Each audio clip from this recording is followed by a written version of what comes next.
But would you believe me if I told you there was a condition named after Alice in Wonderland? Well, you clicked on this video for a reason, so obviously you're here to find out, and yes, there is in fact a psychological condition named after Alice in Wonderland. It's called Alice in Wonderland Syndrome. But what is this thing? When did us humans discover it? And why did we name it after a storybook? Find out now and stay tuned. So what is Alice in Wonderland Syndrome?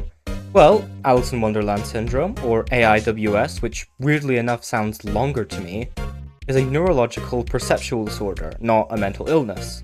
It causes temporary distortions in perception, especially involving the core symptoms of micropesia, where objects appear smaller than they really are, macropesia, where objects appear larger than they really are, teleopesia, where objects seem closer than they are, teleopesia, where objects seem further away, distorted body images such as hands feeling enormous, your head feeling tiny, your body feeling stretched or compressed, time distortion where time feels too fast or too slow, and depersonalization or derealization where the world feels unreal and you feel disconnected from your own body.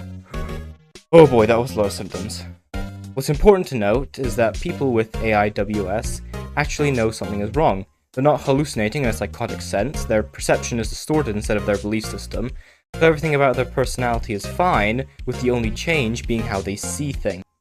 Now, what causes Alice in Wonderland Syndrome? Well, AIWS is linked to disruptions in the brain's visual and sensory processing areas, especially the parietal lobe, occipital lobe, and temporal lobe, with common triggers ranging from migraines, which are the most common, epilepsy, viral infections, especially the Epstein-Barr virus. Wait, what? 1 minute. Oh, okay, not that Epstein. Head trauma, high fever, certain medications, sleep deprivation, and stress or anxiety.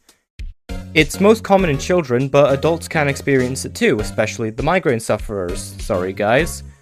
But what sucks is that we aren't 100% sure whether this condition is rare or not, due to the limited research we have. Like, one article I found said that at least 30% of teens experience brief episodes of AIWS. Another article says that 15% of people with migraines get the condition, but neither specify from where, like if it's a US thing or if it's a global thing. But it seems rare enough because from the time of 1955 to 2016, there were only 200 cases that lasted long enough and ended up serious enough to warrant medical attention. That's crazy to me. What's crazier is when AIWS was first identified. Well, Alice in Wonderland Syndrome was officially described in 1955 by British psychiatrist Dr. John Todd.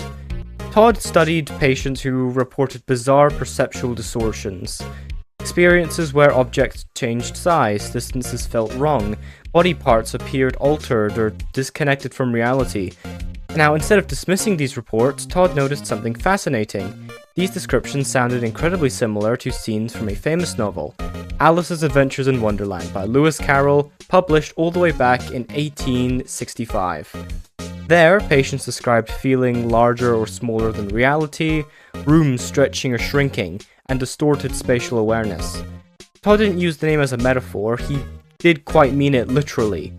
He observed that, and I quote, "These patients experience size, distance, and body distortions identical to those described in the novel."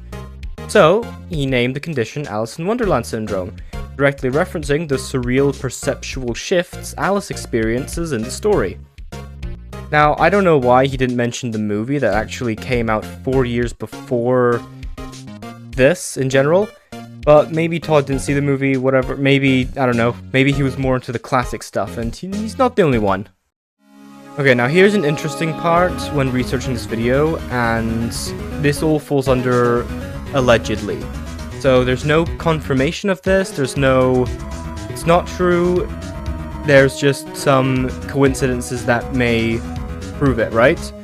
So Lewis Carroll, the author of Alice's Adventures in Wonderland, born 1832 and died 1898, was a mathematician, logician, and writer. The big idea is that Lewis Carroll is widely believed to have suffered from migraine with aura, which is one of the strongest known causes of AIWS. The evidence being that Carroll kept detailed journals describing visual distortions and altered perception, as well as sensory confusion. He also wrote about objects changing size, body distortion, and time behaving strangely. that sounds familiar, then the examples from Alice's Adventures in Wonderland that match AIWS are stuff like Alice shrinking and growing, rooms changing size, her body feeling wrong and unfamiliar, distance and scale constantly shifting, even time distorting in a way.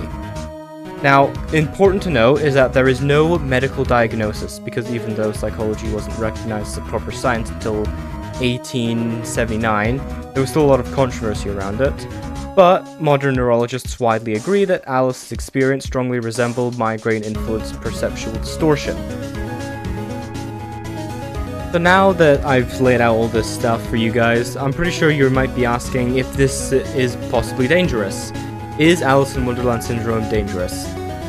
So the short answer is, usually, no. For most people, AIWS episodes are temporary and do not cause lasting physical harm. Many individuals experience short episodes lasting seconds or minutes, occasional reoccurring episodes rather than constant symptoms, and complete recovery after the episode passes.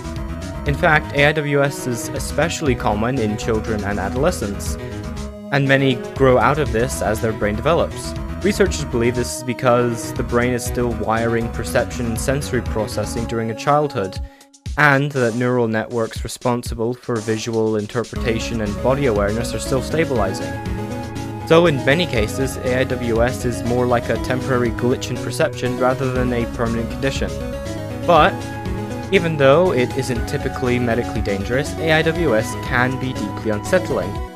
For example, imagine your hand suddenly looking massive, the room feeling miles away, and objects shrinking or stretching without warning. If you don't know what's happening, your brain can interpret the experiences as something terrifying or unreal. And it's where anxiety enters the picture. Many people would definitely report panicking during these episodes, fear of losing control, and worry that something is seriously wrong with their brain. So while AIWS itself isn't usually dangerous, the fear and confusion around the experience can be very real. Understanding what's happening and knowing that it's just temporary often reduces the stress significantly. Regardless, I want to know what you guys think of AIWS. I personally find it really fascinating with how it blurs the line between reality and perception and all that. It was something interesting I found and something I felt like sharing because I'm interested in this kind of stuff. So, thanks for watching, guys. Hope you enjoyed the video. Like and subscribe if you want, and I'll see you all next time.